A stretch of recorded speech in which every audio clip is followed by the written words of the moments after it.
harbiy xizmatda Sirdaryoda paxta terganmiz. Sirdaryoda bilasizlar, qovun tarvuz maydonlari ko'p bo'ladi va biza paxta tergan joyda ham shunaqa maydonlar juda ham ko'p edi va o'sha askarlar kirib qovun tarvuz o'g'irlab chiqib yerdi va komandirlarga, ofitserlarga ham har kunlik normasi bo'lardi. Bir qismini olib borib berardi. Bir kuni bir 10tacha fermer yig'ilib kelib komandirimizga iltimos qildiki, biza mana shu yerlarning egalari, fermerlar biza, askarlarimiz dallarimizga kirib qovun tarvuzlarni o'g'irlab bizaga zarar yetkazyapti.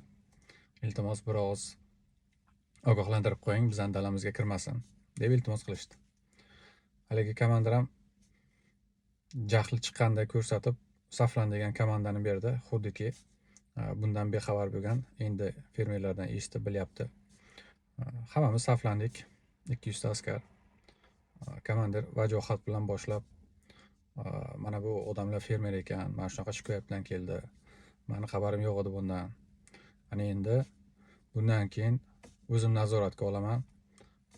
Qaysi biringni paxta daladan chiqib, qovun dalaga kirganingni ko'rsam, yo bo'lmasa qovun o'g'irlab chiqqaningni ko'rsam, falon qilaman, tugon qilaman deb so'kib, haqoratlab, nima deydi, tahdid qilib gapirdi.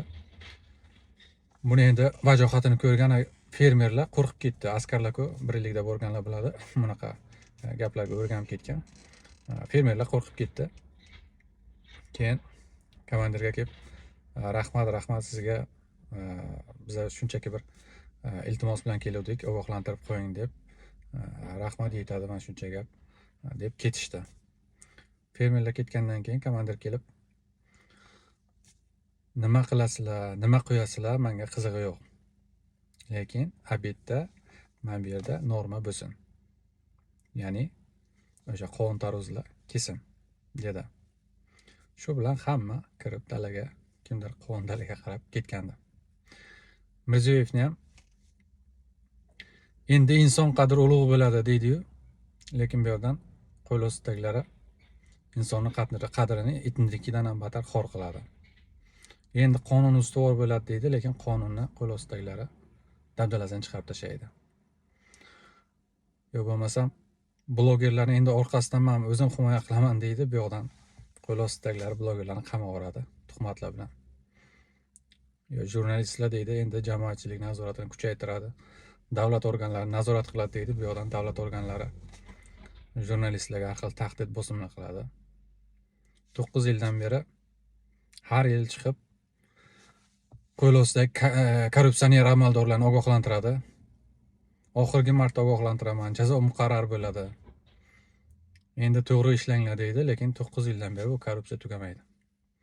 Mana shu gaplarni eshitaman-da, mana shu voqea esimga keladi. Bugun sizlar bilan bo'lishim keldi. Nima deysizlar?